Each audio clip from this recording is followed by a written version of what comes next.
നമസ്കാരം. വിവാദങ്ങൾക്ക് യാതൊരു പഞ്ഞവുമില്ലാത്ത നാടാണല്ലോ നമ്മുടേത്. ഇതാ ഇപ്പോൾ പുതിയൊരു വിവാദം. ഈ വിവാദം ഒരു കോളേജിനെ ചുറ്റിപ്പറ്റിയാണ്. അത് വേറൊന്നുമല്ല, പാലയുടെ അഭിമാനമായ ഒരു കോളേജ് ഉണ്ട്. അവിടെ സെന്റ് തോമസ് കോളേജ് എന്നാണ് ആ കോളേജിന്റെ പേര്. അവിടെ യൂണിയൻ കലോത്സവം നടക്കുകയാണ്. ഈ യൂണിയൻ കലോത്സവം നടക്കുമ്പോൾ നമുക്കറിയാം, ഓരോ വേദികൾ കാണും, ഓരോ പരിപാടിയൊക്കെ നടക്കുന്ന ഓരോ ഓഡിറ്റോറിയങ്ങൾ കാണും. ഈ ഓഡിറ്റോറിയത്തിന് ഇട്ടിരിക്കുന്ന പേരാണ് വിവാദമാവാൻ കാരണം. അതിന്റെ പേരുകൾ, ഒരു ഓഡിറ്റോറിയത്തിന്റെ പേര് ബാബറി എന്നാണ്, മറ്റൊരു ഓഡിറ്റോറിയത്തിന്റെ പേര് മണിപ്പൂർ എന്നാണ്, എന്നാൽ ഇനിയൊരു ഓഡിറ്റോറിയത്തിന്റെ പേര് പലസ്തീൻ എന്നാണ്. ഈ മൂന്ന് പേരാണ് ഇതിനിട്ടിരിക്കുന്നത്. ഇതിനെതിരെ ഈ ഒരു വിവരം സോഷ്യൽ മീഡിയയിൽ കൂടെ പുറത്തറിഞ്ഞപ്പോൾ, അതും ഇതിനെ വലിയ ക്രെഡിറ്റ് ആയിട്ട് കണ്ട് ചില SFI കുഞ്ഞുങ്ങളും ചില ജിഹാദി കുഞ്ഞുങ്ങളും പോസ്റ്റുകളും മറ്റുമൊക്കെ ഇട്ടപ്പോൾ ഇതിനെതിരെ ആഞ്ഞടിച്ചുകൊണ്ട് കാസയാണ് രംഗത്ത് വന്നിരിക്കുന്നത്. കാസ അവരുടെ സോഷ്യൽ മീഡിയ പേജിൽ ഒരു പോസ്റ്റ് ഇട്ടിട്ടുണ്ട്. അത് എങ്ങനെയാണ് തുടങ്ങുന്നത് എന്ന് ഞാനൊന്ന് വായിക്കാം. നമ്മുടെ അഭിമാനങ്ങളെ ഒന്നായ പാല സെന്റ് തോമസ് കോളേജിന്റെ ഇന്നത്തെ അവസ്ഥയാണ് യൂണിയൻ കലോത്സവത്തിന്റെ പോസ്റ്റർ കാട്ടിത്തരുന്നത്. കലോത്സവ വേദികളുടെ പേരുകളാണ് ബാബറി, പലസ്തീൻ, മണിപ്പൂർ.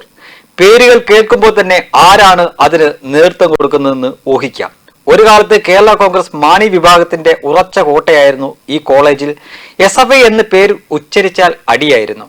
അതിന്ന് സഖാക്കളുടെയും സഖാപ്പികളുടെയും കയ്യിൽ എത്തിയിരിക്കുന്നു. കാലാകാലങ്ങളിൽ ഉണ്ടാകുന്ന രാഷ്ട്രീയ മാറ്റങ്ങൾ മനസ്സിലാക്കി അതിനനുസരിച്ച് ദീർഘദൃഷ്ടിയോടും ബുദ്ധിയോടും കൂടി ഉത്തരവാദിത്തപ്പെട്ടവർ നയങ്ങൾ രൂപപ്പെടുത്താതെ കർത്താവ് സ്ഥാപിച്ച പാർട്ടികളാണ് എന്ന രീതിയിൽ പൊക്കിക്കൊണ്ട് നടന്നതിന്റെ ഫലമാണ് ഇന്ന് അനുഭവിക്കുന്നത്.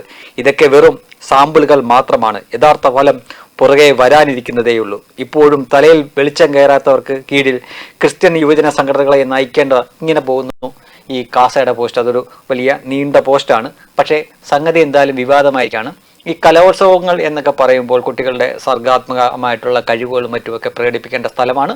അവിടെയാണ് 100% രാഷ്ട്രീയം കുത്തിക്കയറ്റിക്കൊണ്ടും, അതും ദുരുദ്ദേശപരമായിട്ട് തന്നെ ക്രിസ്ത്യൻ മാനേജ്മെന്റ് നടത്തുന്ന ഒരു കോളേജാണ് എന്ന് അറിഞ്ഞുകൊണ്ട് തന്നെ അവിടുത്തെ ഓഡിറ്റോറിയത്തിൽ ഇട്ടിരിക്കുന്ന പേരുകളാണ് നമ്മൾ കാണേണ്ടത്. അത് തീർച്ചയായിട്ടും രാഷ്ട്രീയമുണ്ട്. അതിൽ മണിപ്പൂർ എന്ന് പേരിടുമ്പോൾ രാഷ്ട്രീയമുണ്ട്, ബാബറി എന്ന് പേരിടുമ്പോൾ രാഷ്ട്രീയമുണ്ട്, പലസ്തീൻ എന്ന് പേരിടുമ്പോഴും രാഷ്ട്രീയമുണ്ട്.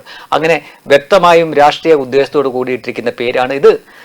സമൂഹത്തിൽ അന്തഛിദ്രം ഉണ്ടാക്കാനും കാലുഷ്യം ഉണ്ടാക്കാനും ഒരുപക്ഷെ കലാപത്തിന് പോലും കാരണമാകുന്ന തരത്തിലുള്ള വഴിമരുന്ന് ഇട്ടുകൊടുക്കുന്ന പരിപാടി തന്നെയാണ് ഇതെന്ന് പറയാൻ പറ്റില്ല. ഇനി ഇതിന്റെ ചൂട് പിടിച്ചുകൊണ്ട് മറ്റ് ഏതെങ്കിലും ഒരു കോളേജിൽ AVPക്കും മറ്റുമൊക്കെ മുൻതൂക്കമുള്ള ഒരു കോളേജിൽ അവർ രാമജന്മഭൂമി എന്നും അയോധ്യ എന്നും കാശി എന്നും വാരണാസി എന്നൊക്കെ പറഞ്ഞ് ഒരു ഓഡിറ്റോറിയത്തിന് പേരിടുമ്പോൾ നിങ്ങൾ ഈ ചെയ്തു വെച്ചതിൻ്റെ സൂക്കേട് എന്തെന്ന് അപ്പോൾ മനസ്സിലാവുകയുള്ളൂ.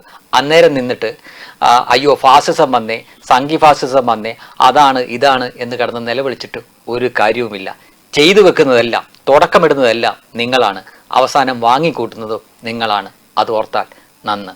വെബ് ഡെസ്ക് കർമ്മ ന്യൂസ്.